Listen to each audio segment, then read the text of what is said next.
제가 카톡방에 알려드린 대로 오늘부터 우리가 교회 사랑 설명서라는 그 책을 그 책의 내용을 따라서 8번 저와 여러분이 함께 그 내용을 따라가면서 말씀을 나누고, 또 여러분 소그룹 모임을 통해서 그 내용들이 조금 더 쉐어되고 공감할 수 있는 장이 또 마련되면 좋겠다는 생각이 듭니다.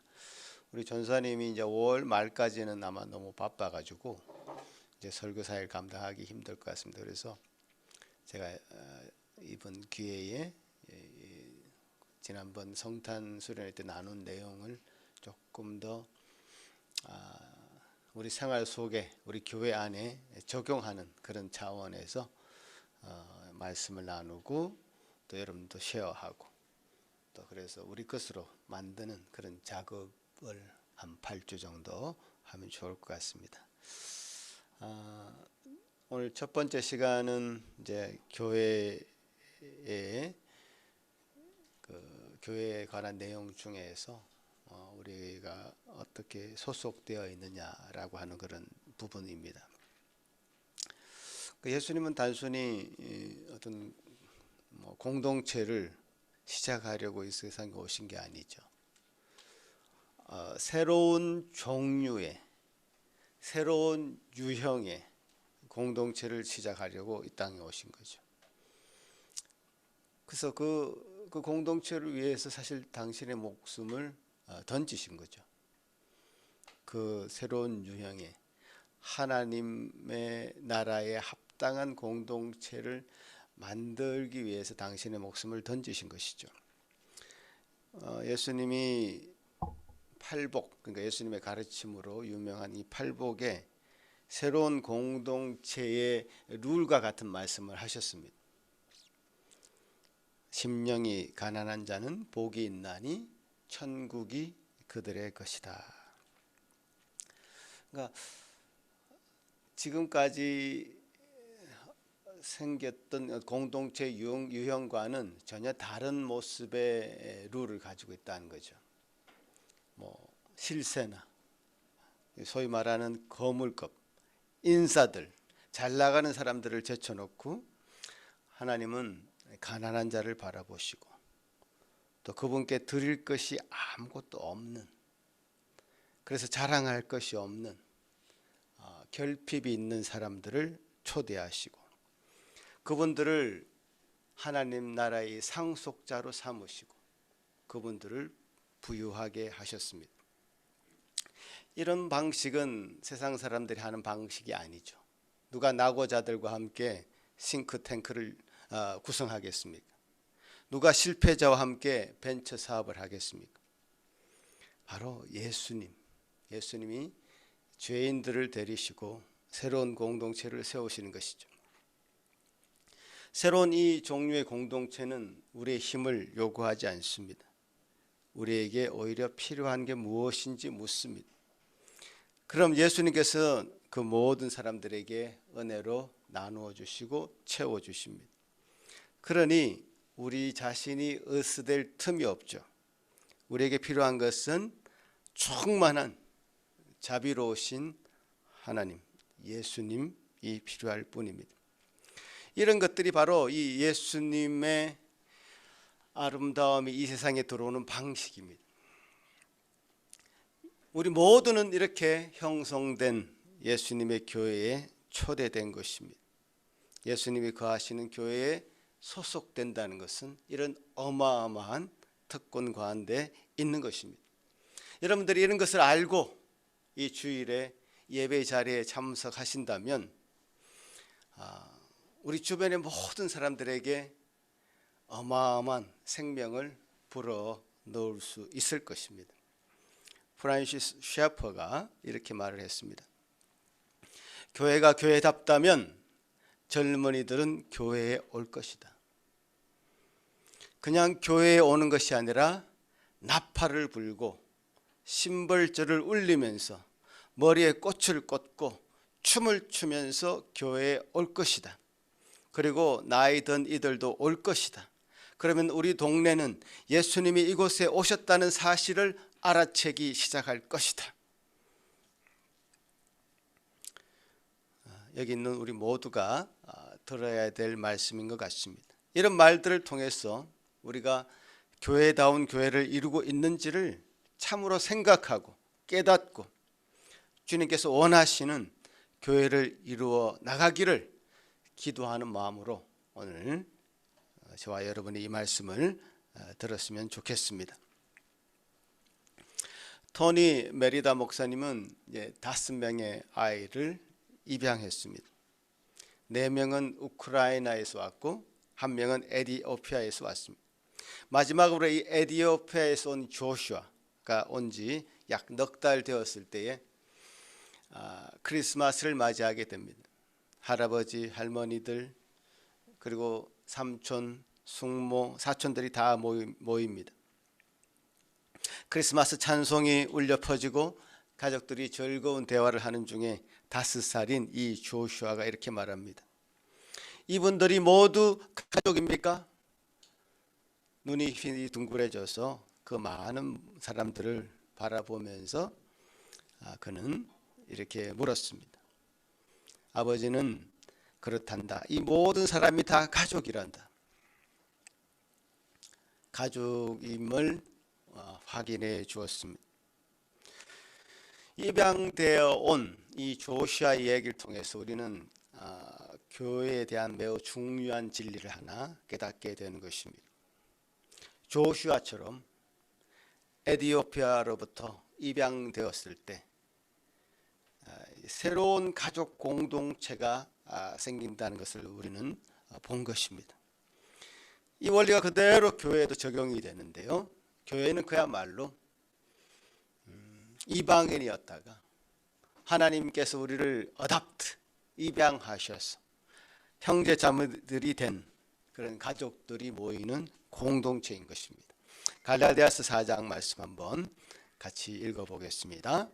갈라디아서 4장 4절에서 7절 말씀 시작. 때가 참에 하나님이 그 아들을 보내사 여자에게 나게 하시고 율법 아래에 나게 하신 것은 율법 아래에 있는 자들을 속량하시고 우리로 아들의 명분을 얻게 하려 하심이라. 너희가 아들이므로 하나님이 그 아들의 영을 우리 마음 가운데 보내사 아빠 아버지라 부르게 하셨느니라. 그러므로 내가 이후로는 종이 아니요 아들이니 아들이면 하나님으로 말미암아 유업을 받을 자니라. 이제부터는 종이 아니고 아들이다. 새로운 관계 설정을 하게 된 겁니다. 예수 그리스도를 믿을 때에 우리가 하나님과 새로운 관계가 설정될 뿐 아니라 하나님과 수직적으로 새로운 관계가 형성될 뿐 아니라 수평적으로도 하나님을 믿는 형제 자매들 가운데에서도 새로운 관계를 형성하게 됩니다. 이 집에서 예수 그리스도는 맏형이 되시고 우리 왕이시고 선지자시고 제사장이 되시죠. 그래서 우리가 교회에 모여서 성부, 성자, 성령 삼위일체 하나님 앞에 찬양하고 기도하고 이 말씀을 듣고 또 이 서로 사랑의 교제를 나눈다는 것은 놀라운 신비이고 어떤 종교적인 모임에 가는 것과는 비교할 수 없는 그런 영광스러운 일인 것입니다. 사도 바울은 교회의 본질을 그대로 꿰뚫어서 말씀하고 있는데 오늘 바로 읽었던 말씀 디모데전서 3장 15절 이 집은 살아계신 하나님의 교회요 진리의 기둥과 터니라 이렇게 말씀하고 있습니다. 에베소서 교회를 에베소 교회를 떠나면서 사도 바울이 사도행전 20장에 에베소 교회 장로들에게 한 말씀이 있는데요. 그 말씀에는 어떻게 기록하고 있냐면 같이 한번 읽어볼까요? 시작. 여러분은 자기를 위하여 또는 온 양떼를 위하여 삼가라. 성령이 그들 가운데 여러분을 감독자로 삼고 하나님이 자기 피로 사신 교회를 보살피게 하셨느니라. 예. 장로들에게 아주 이 시점에 사도 바울은 자신이 그야말로 죽으러 예루살렘으로 돌아가는 그런 상황 가운데 있는데 아주 유언처럼 남기는 말씀이죠. 자기 피로 사신 교회, 교회를 일컬어서 자기 피로, 하나님 자기 피로 사신 교회다, 이렇게 얘기합니다. 자, 이런 참 교회라는 것은 놀라운 신비가 가득 차 있는, 하나님과의 관계가 형성되고 또 우리가 각자 다른 배경을 가지고 자라나고 자랐지만 입양되어서 형제 자매로 묶여지는 놀라운 일이 그 가운데 일어났던 것이고, 그것을 진리의 기둥과 터라고 말씀하시고 피로 사신 교회라고 말씀하고 있다는 사실이죠. 그런데요, 토니 목사님 또 이렇게 얘기합니다. 나는 당신이 지역교회 일원이 될 때 기쁘고 신이 났으면 좋겠습니다. 나는 압니다. 우리가 입 밖으로 드러내건 드러내지 않건 교회 일원이 되는 일은 그렇게 기쁘고 신이 나지만은 않는다는 사실을 말입니다. 어떤 이는 교인에게 상처를 받았고 어떤 이는 목사로부터 상처를 받았다라고 얘기합니다. 나는 이런 현실에 깊은 슬픔을 느낍니다. 그렇습니다. 교회는 완전하지 못합니다. 그래서 어떤 사람은 이 교회라고 하는 이 성경적인 이론은 찬성하되 현실에서는 반대를 하는, 참 이상적이긴 한 것 같은데 현실은 그렇지 않다라고 생각해서 교회에 적극적으로 참여하는 것을 힘들어하는 사람들이 많이 있습니다. 여기 캐나다는 특별히 크리스찬 문화 가운데 형성된 그런 나라이기 때문에 자기가 크리스찬이라고 얘기하면서도 교회는 안 나가는 그런 사람들이 많이 있습니다. 그들은 교회를 주말에 한 번 정도 갈 곳이 없다면 가도 좋을 정도로 이제 교회를 취급하는 것이죠. 또 어떤 이들은 상당 기간 교회를 섬기고 사랑했지만 자신이 처한 상황 때문에 또 교회의 내부 문제 때문에 혹은 다른 이유로 지쳐버린, 탈진해버린 그런 사람들도 있습니다. 혹시 여러분들이 앞에서 열거한 이런 분들 중에 한 분이라면 또 여러분 주위에 많은 탈진한 그리스도인이 이런 말들을 하고 있다면 오늘 말씀을 더더욱 경청해야 할 것입니다. 죄는 기본적으로 하나님과 우리의 관계를 깨뜨리지만요, 복음은, 말씀은 하나님과 우리를 화목하게 만드는, 그 관계를 회복하게 만드는 힘이 있습니다. 그래서 하나님께서 그리스도 안에서 이 교회라고 하는 연합할 수 있는 그런 장을 마련해 주신 것입니다. 그래서 우리가 하나 되게 하신 것을 힘써 지키는 하나님의 어떤 공동체, 하나님께서 우리에게 허락하신 마땅히 소속될 공동체를 허락해 주신 것입니다. 우리는 그 공동체에 사실 전념해야 되고 공동체에서 오는 이 복을 온전히 경험하고 다른 형제들과 자매들과 거리를 두는 마음을 버려야 됩니다. 그래서 함께 보내는 이 시간들을 소홀히 여기면 절대 되지 않습니다. 교회에 소속된다는 것은 당신의 인생을 하나님 중심, 복음 중심의 그리스도인의 공동체, 기쁘게 서로를 섬기고 예수님의 명령을 함께 이루어가는 그 공동체에 쏟는다는 것을 의미합니다. 그러니까 교회에 소속되는 것이 그저 이름만 걸어놓는 그런 정도의 자원이 아니라 자신의 삶을 던지는, 자신의 삶을 드리는 그런 일이 된다는 사실이죠.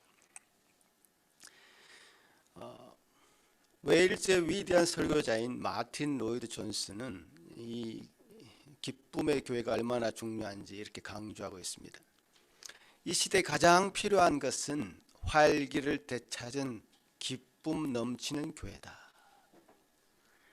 행복하지 않은 그리스도인은 믿음을 증거하는 힘이 약하다. 초대교회 그리스도인들의 넘치는 기쁨은 기독교 전파의 가장 강력한 요소였다. 실제로 그렇습니다. 하나님께서 우리에게 행하신 일들을 생각할 때, 그리스도께서 우리에게 행하신 일을 생각할 때, 그것은 정말 기쁜 일이고 감사한 일이고, 그 복음으로 인한 자연스럽게 넘치는 기쁨, 그것이 우리 발걸음을 진히 인도합니다. 각자가 느끼는 그 기쁨이 이 교회 안에서 형제 자매들과 기쁨의 공동체를 이룰 때 그 기쁨은 폭발합니다. 그 기쁨을 교회 안에서 느끼고 경험할 수 있어야 됩니다. 그렇다고 해서 교회에 어떤 슬픈 일이 없을 수는 없습니다. 어떤 일이 해프할 수 있습니다. 그러나 기쁨을 퍼올릴 수 있는 기쁨의 우물들이 계속 있습니다. 오늘 전사님 기도할 때도 말씀하신 것처럼 근심하는 자 같으나 항상 기뻐할 수 있습니다. 고난을 당해도 그것이 고난으로 다가오는 것이 아니라 변장된 축복으로 다가오는 그런 놀라운 회복의 능력이 교회 안에는 있다는 사실이죠. 이것이 새 언약의 백성에 소속되는 특권입니다. 이 특권을 여러분 다 누려야 되는데 그렇지 않고 한 발을 이쪽에 들여놓고 한 발은 세상에 들여놓고 어정쩡한 자세로 우리가 살아간다면 이 모든 특권을 우리가 100% 누릴 수 없게 될 것입니다. 예수 안에서 구원받은 공동체의 일원이 된다는 것은 너무나 놀라운 특권이죠. 성령님이 거하시고 또 그 성령님이 거하시는 은혜로 우리가 교회 공동체에 참여하고 말씀을 듣고 예배를 참여하며 또 목사의 인도를 받고 세례와 성찬의 신비를 누리는 것, 그것은 참으로 하나의 정말 신비와도 같습니다. 여러분, 보이지 않는 교회가 현실 세계 속에서 보이는 것으로 드러났을 때에 그 기쁨과 감격은 이 세상 어느 것과 비교할 수 없는 그 기쁨입니다. 참 신비죠, 신비. 자꾸 신비라고 제가 말씀을 드리는데, 보이지 않는 교회라는 것은 이 세상에 예수 그리스도를 믿음으로 고백하는 많은 믿는 자의 무리가 있습니다. 우리가 그 무리를 다 알 수 없기 때문에 보이지 않는 교회라고 얘기합니다.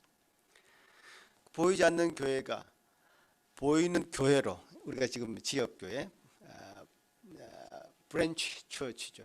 지역교회에 소속되어서 멤버들이 서로 보이는 교회로 서로 하나 되는 이런 모습을 실현한다는 사실은 너무나 놀라운 신비가 우리 안에 현실로 드러나는 것입니다. 어떤 사람은 자기는 하나님을 믿는다고 말하면서 보이는 교회에 소속하는 것을 싫어합니다. 보이지 않는 교회의 일원이 되는 것으로 만족해버립니다 라고 말하는 사람이 있습니다. 그러나 우리는 그런 무교회주의자들을 거부하죠. 우리가 하나님과 연합되어 있다면 그 연합된 믿음의 삶이 우리 실제 삶에서 드러나야 되는 것이죠. 우리 실제 삶에서 드러나지 않는 그 믿음은 실체가 없는 그런 믿음이죠. 보이지 않는 교회의 일원이라고, 즉 예수 그리스도를 믿고 나는 구원받은 하나님의 백성이라고 믿는 사람이 이라면 그 사람은 실제로 속해 있는 공동체의 삶 속에, 보이는 교회의 삶 속에 믿음의 삶이 실제하는지 증명해 보여야 됩니다. 여러분, 실체가 없는 사랑을 플라토닉 러브라고 그러죠. 그것은 어떤 액션도 없는 사랑입니다. 동경만 하고 그리워만 하는 사랑이죠. 실체가 없습니다. 사랑한다면 헌신하고 사랑하는 대상을 위해서 자신의 목숨까지도 버릴 수 있는 사랑이 실체하는 사랑인 것이죠. 그런 의미에서 이 교회에 소속된다는 것은 자신의 믿음이, 우리의 믿음이 실제하고 있음을 드러내는, 증명하는 현장이 되는 것입니다. 그래서 교회에 소속될 때에 이런 어떤 믿음이 없이 다른 목적으로 소속하려는 자가 나중에 그런 일이 발각되었을 때 교회에서 내쫓는 일이 발생하는 것입니다. 실제로 그런 일은 성경에도 많이 기록되고 있는데요. 그 중에 한 부분은 고린도 교회에 쓴 사도 바울의 편지에서 이런 얘기를 하고 있습니다. 한번 띄워보시죠. 같이 한번 읽어보겠습니다. 시작. 내가 너에게 쓴 편지에 엄행하는 자들을 사귀지 말라 하였거니와 이 말은 이 세상에 엄행하는 자들이나 탐하는 자들이나 속여 빼앗는 자들이나 우상 숭배하는 자들을 도무지 사귀지 말라 하는 것이 아니니 만일 그리하려면 너희가 세상 밖으로 나가야 할 것이라. 내가 이제 너희에게 쓴 것은 만일 어떤 형제라 일컫는 자가 엄행하거나 탐욕을 부리거나 우상 숭배를 하거나 모욕하거나 술 취하거나 속여 빼앗거든 사귀지도 말고 그런 자와는 함께 먹지도 말라 함이라. 밖에 있는 사람들을 판단하는 것이야 내가 무슨 상관을 있으려마는 교회 안에 있는 사람들이야 너희가 판단하지 아니하랴. 밖에 있는 사람들은 하나님이 심판하시려니와 이 악한 사람은 너희 중에 내쫓으라. 그렇죠? 우리 스스로 우리 공동체가 참으로 정결하고 주님께서 보시기에 합당한 그런 공동체가 되어지기 위해서 참으로 애써야 된다. 밖에 있는 사람들이야 우리가 하나님께서 알아서 해주시겠지만 우리 공동체 안에서 참으로 주님께서 주시기에 우리가 함께 공동체로 함께하기에 정말 적합한 합당한 그런 신자가 되어지기를 우리가 기도해야 될 것이고, 그래서 우리가 전도를 한다고 또 교회 부흥을 위해서 뭔가를 한다고 했을 때에 사람을 끌어모으는 그런 것을 위해서 애쓰는 모습이 아니라 한 사람 한 사람이라도 참 주 안에서 바른 신앙생활 하기를 기도하는 마음으로 참 그 인생의 허무함을 깨닫고 주님 앞에 나와서 참 인생의 목적을 발견하고 참 기쁨을 되찾도록 회복하려고 하는 그 열정과 열망으로 우리가 한 사람 한 사람을 초대하는 것이고, 그런 마음으로 공동체를 이루어가는 것이죠. 그러지 않고 우리가 어떤 사람을 이제 끌어모은다는 식의 생각으로는 참 교회의 정결을 지켜나가기는 너무 어려워지는 것입니다. 여러분, 에베소서 성경을 여러분 집에 가서 좀 다시 한번 잘 읽어봤으면 좋겠는데요. 에베소서는 그 전체가 성경의 1장부터 6장 전체가 사실 교회에 관한 이야기가 굉장히 많이 나옵니다. 교회가 무엇인지를 잘 드러내주는 성경이 바로 에베소서입니다. 그 에베소서에서 가장 중심적으로 강조하고 있는 부분은 바로 교회의 머리는 그리스도고 몸은 우리 성도들이다. 이 그림을 이 픽처를 보여주셨습니다. 우리가 다 지체들이란 말이에요. 이 몸을 구성하는 지체들은 신분이 상관없습니다. 그러니까 종이나 상전, 뭐 귀족, 천민, 뭐 이방인, 유대인, 혈통에 상관없습니다. 모두 다 한 지체를 이룰 수 있다. 다 같은 몸이다. 팔의 역할을 할 수도 있고 다리 역할을 할 수도 있지만 다 지체로 몸된 지체로 하나가 되었고 머리 대신 그리스도를 섬기는 자로 서 있다. 이 그림을 이 픽처를 보여주었을 때 그때 당시 고대 시대는 철저한 신분 사회로 되어져 있었죠. 황제를 신으로 모시는 계급 사회였습니다. 신분 사회였습니다. 얼마나 기독교인들이 믿겠습니까? 이 질서를 파괴하는 자들로 기독교인들을 핍박했던 것이죠. 근데 예수님께서 우리에게 하나님께서 우리에게 보여주시고자 하는 새로운 공동체는 그런 신분과 또 혈통, 계급을 다 파괴하는 그야말로 새로운 질서를 우리에게 보여주시고 그 그림으로 나아가게 하셨죠. 그래서 에베소서에서는 이 교회를 이렇게 얘기합니다. 하나 십자가 아래에서 모두 동일한 시민이고 하나님의 권속이다. 이런 표현을 합니다. 권속은 이제 household, 가족이란 뜻이죠.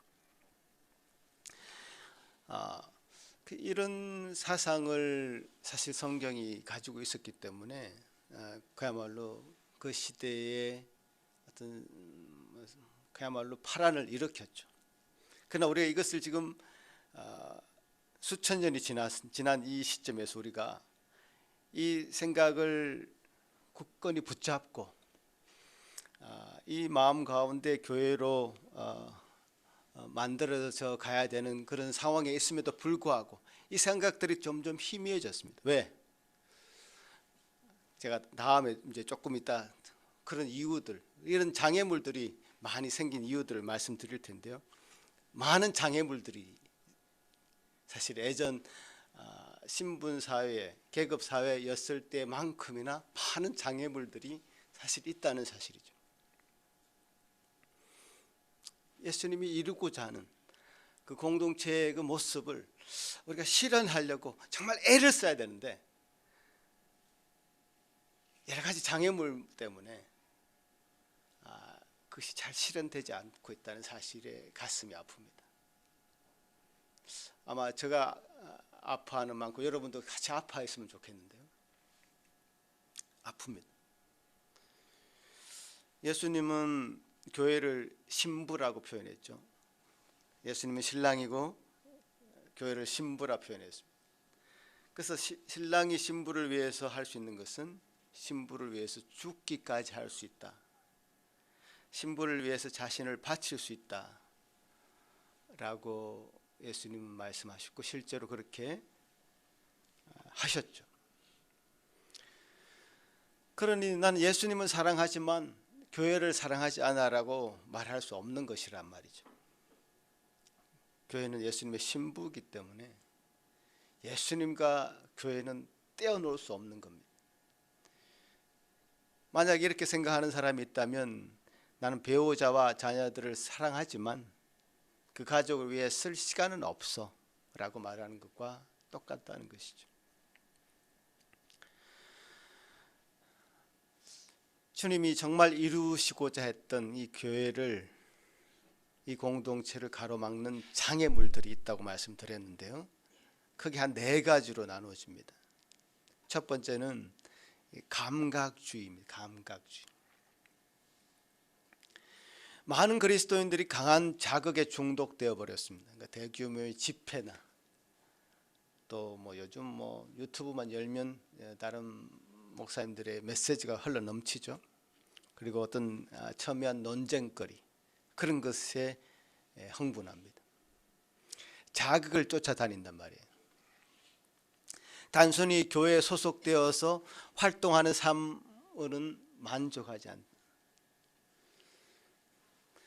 교회에서 어르신들을 모시는 일, 다루기 힘든 성도를 회복시키는 일, 이민자와 유학생들을 돕는 일, 아이들을 돌보는 일, 이런 것들은 이 감각주의자들을 자극하지 못합니다.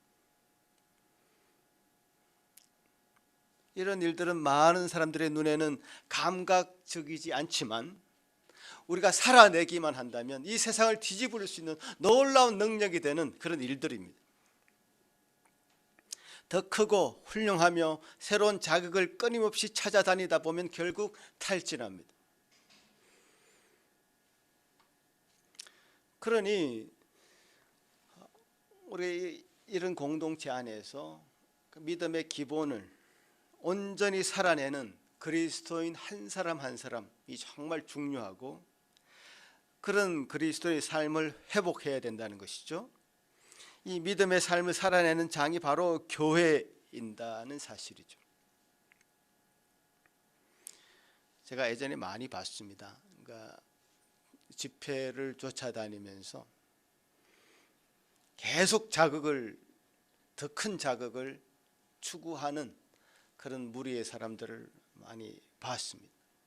절대로 그 사람들은 믿음의 한 공동체를 이루지 못합니다. 더 자극적인 걸 쫓아서 가야 되기 때문에 그렇죠. 그러나 우리의 실력은 자기를 흥분시키는, 자극시키는 그 어떤 메시지에 우리의 실력이 드러나는 것이 아니라 정말 매일매일 쳇바퀴처럼 돌아가는 일상 속에서 우리의 실력이, 진정한 실력이 드러나죠.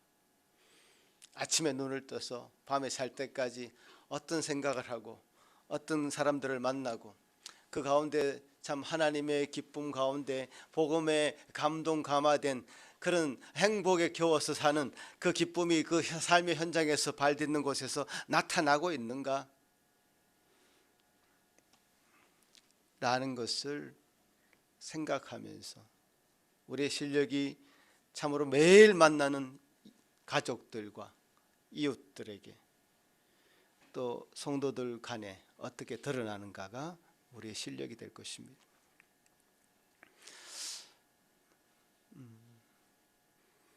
자, 이런 감각주의가 이제 장애물이 되고요. 두 번째는 이제 신비주의입니다. 자, 성령 충만한 삶을 생각할 때 많은 사람들은 신비롭고 은밀하며 기적적인 경험들을 떠올립니다. 사실 과거에도 그랬죠. 사막의 교부라고 불렸던 이 시메온은 AD 423년경에 시리아의 어느 한 사막에 기둥이 있었는데 그 기둥의 꼭대기에서 6년간 거기서 머물면서 살았다고 합니다. 그가 그렇게 사는 것은 하나님과 깊은 교감을 갈망했기 때문이라고 합니다. 자기 자신의 욕망을 최대한 죽이면서 하나님과 교감을 위해서 갈망하면서 그 기둥에 머물고 살았죠. 그래서 그 사람들을 우리가 기둥 성자다 이렇게 부릅니다. 사실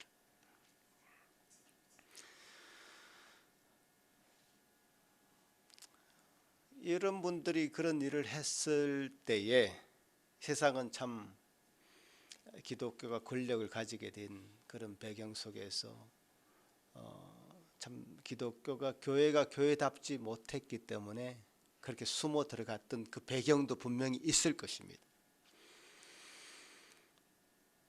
그러나 그런 배경이 있다고 해서 우리가 그 사람들처럼 세상의 오락을 다 멀리하고 사막의 은둔자가 되는 것이 신자가 추구해야 될 바른 삶은 아닌 것이죠. 성령 충만은 우리 교회 가운데, 우리 삶 가운데 경험되어지고 체험되어져야 되는 것입니다. 요한계시록에 보면 일곱 금촛대로 다니시는 이가 바로 예수님이다 라고 표현하고 있는데요. 이 일곱 금초대는 바로 교회들입니다. 그리스도께서는 교회 사이를 거느시는 분이십니다. 이것이 우리가 교회를 포기하지 않는 이유입니다. 예수님은 어디에 계시는가? 바로 이 교회들 사이에 계신다. 우리 삶 가운데 계신다 라는 사실을 기억해야 될 것입니다. 어떤 신비한 경험을 추구하기 위해서 저 산속으로, 사막으로 가지 않으셔도 된다는 사실이죠. 자, 이런 것들이 이제 어떤 장애물들이 되었었고요. 세 번째는 이상주의라는 겁니다. 이상주의. 보네프라는 신학자가 이렇게 얘기했습니다. 공동체에 대한 꿈을 공동체 자체보다 더 사랑하는 사람은 그의 개인적인 의도가 너무나 정직하고 성실하며 희생적일지라도 공동체를 파괴하는 사람이 된다. 이 말이 어렵습니까? 공동체에 대한 꿈을 공동체 자체보다 더 사랑하는 사람은 공동체를 파괴하는 주범이 된다라는 거죠. 그야말로 이상적인 생각은 좋으나 그 이상적인 생각 때문에 공동체를 파괴하는 사람이 되어서는 안 되죠. 그 이상적인 생각이 어쩌면 허황된 꿈일 수도 있다는 것이죠. 소그룹에 대해서, 목회자에 대해서, 어떤 프로그램에 대해서 어떤 이루어질 수 없는 꿈을 가지다가 어떤 것에 실망하면 그대로 절벽에서 떨어지듯이 좌절해버리는, 주저앉아버리는 그런 사람들이 있습니다.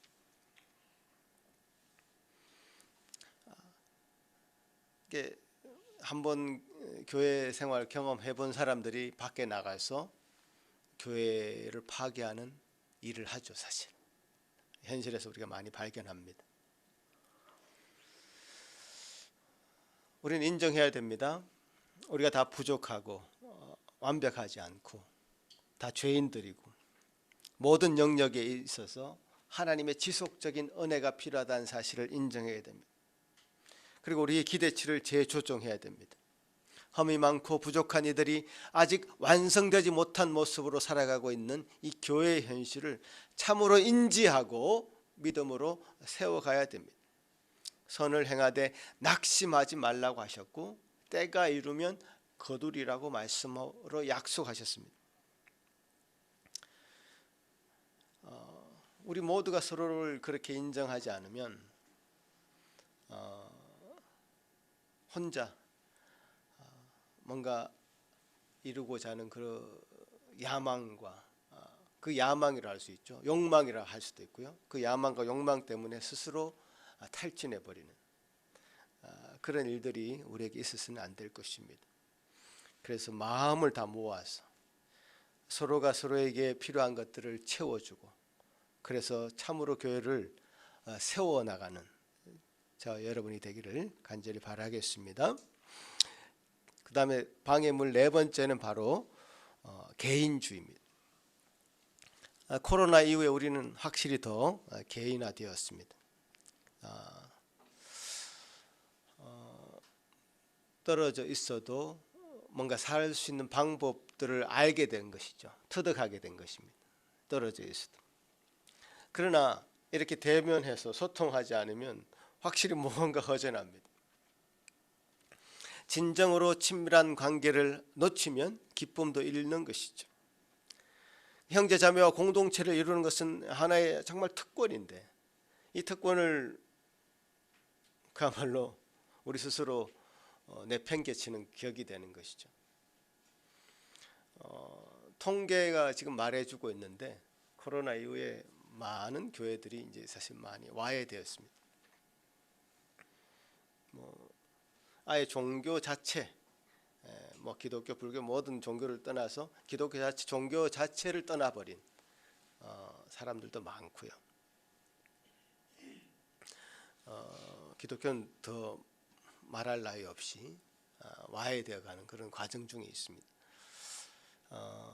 왜냐하면 이 공동체에 대한 교회에 대한 이 자신이 이 특권을 누리고 있음을 정말 절실하게 생각하고 하나님께서 우리 말씀해 주신 말씀대로 살아가는 그 믿음이 부족했기 때문에 그냥 생각 이상으로만 감각적으로만 받아들였기 때문에 교회의 어떤 본질에 대해서는 생각할 틈이 없었기 때문에 이런 현상이 발생한다고 저는 믿습니다. 형제 자매와 공동체를 이루는 것이 특권이고 그것이 우리가 우리 이 땅 가운데 추구해야 될 가장 우선적인 가치라는 것이죠. 아무에게나 우리가 하나님 말씀을 나누고 또 이렇게 교제할 수 있는 특권을 허락하신 것이 아닙니다.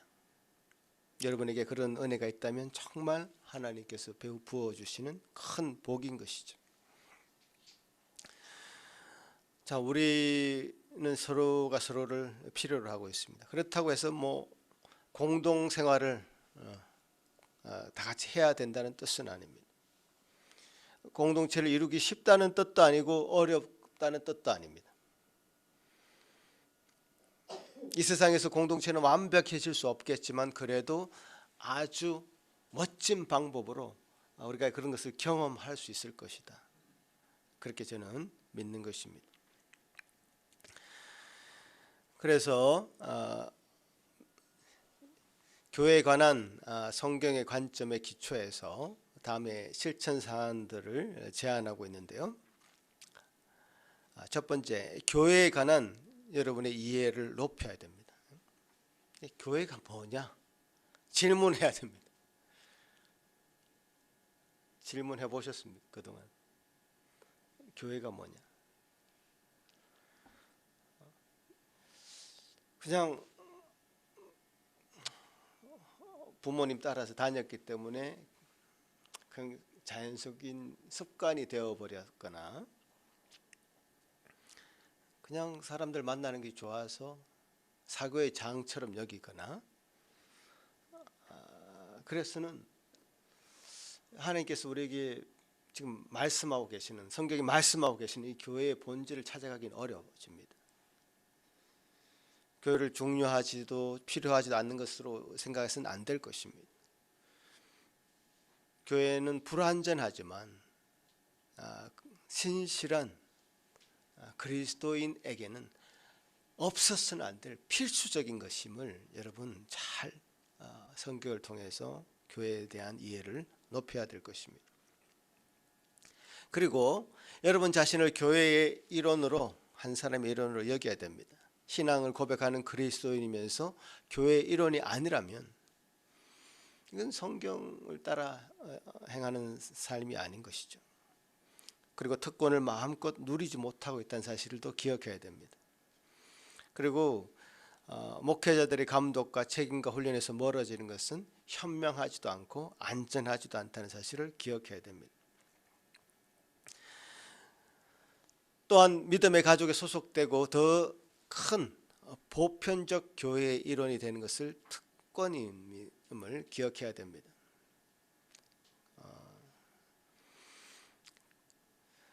우리가 예배를 위해서 공동으로 이렇게 모이고 삶을 나누고 또 우리의 시간과 달란트 또 재물을 복음을 확장을 위해서 내어주고 사명을 함께 살아내는 것, 이것이 하나님께서 우리에게 주신 은혜의 선물임을 기억해야 될 것입니다. 그래서 이렇게 교회가 뭐냐 라는 질문을 계속 던지면서 나는 어떤 정도에 와 있는가를 스스로 판단해 보시기 바랍니다. 소그룹에서 이런 얘기들을 나눠주시면 좋겠습니다. 마지막으로 소속된 교회를 위해서 규칙적으로 기도하라.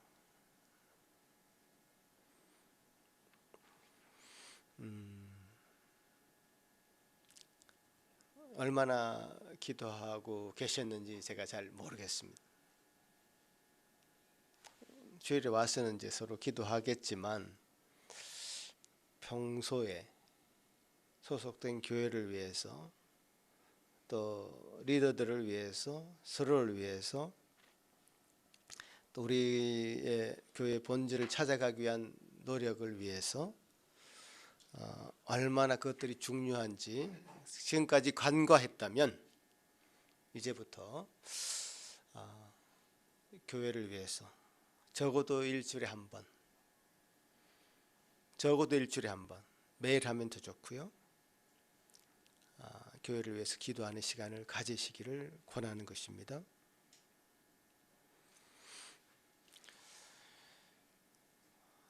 이런 찬양이 있습니다. 우리의 모임 중에 계시는 하나님의 형상 아름다워라.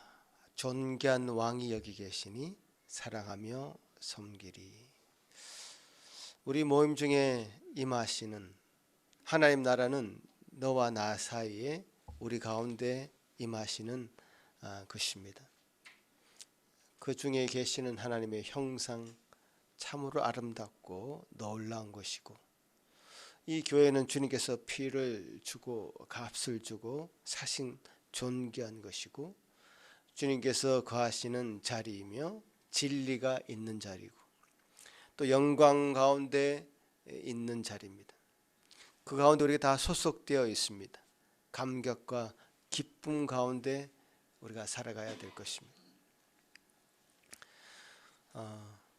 그런 교회를 우리에게 분명히 말씀으로 말씀하고 있는데 그 교회에 대한 생각이 더 구체화되고 정밀화되고 엄밀해질 수 있도록 이번 기회를 통해서, 이번 한 주간의 삶을 통해서 또 여러분 또 나중에 나눌 수 있는 시간을 가질 텐데요. 그런 시간을 통해서 다시 한번 확인하시는 저와 여러분이 되기를 간절히 바라겠습니다. 제가 무리한 얘기를 한 건 아니죠. 뭐냐, 말씀이 그렇게 얘기하고 있기 때문에 제가 그렇게 말씀드리는 겁니다. 이 말씀대로 귀를 열고 마음을 다해서 따라오는 분들에게 더 큰 은혜가, 복이 임할 줄로 믿는 것입니다. 같이 한번 기도하겠습니다. 고마우신 주님 감사합니다. 참 저와 우리 모든 성도들 이 말씀 앞에 다시 무릎 꿇을 수밖에 없습니다. 너무나 부족하고 연약한 저희들의 모습을 발견하게 됩니다. 주님께서 우리를 위하여 하신 일이 무엇인지, 주님께서 신부된 교회를 위해서 당신의 목숨까지 내던지셨는데 우리가 교회로 모였고 이 교회를 이루어가기에 무슨 일을 했는지, 어떤 마음으로 이 교회를 대했는지 다시금 살펴보게 됩니다. 주여 도와주시고 이 시간 성령님께서 함께하여 주셔서 말씀하여 주시고 깨닫게 하시고 주님께 주신 은혜로 이 교회를 온전히 일구어 나갈 수 있는 주의 모든 성도들 될 수 있도록 주님 이 자리에 함께하여 주시옵기를 소망합니다. 주여 감사합니다. 우리에게 복 내리실 주님을 기대하고 예수님 이름으로 기도합나이다. 아멘.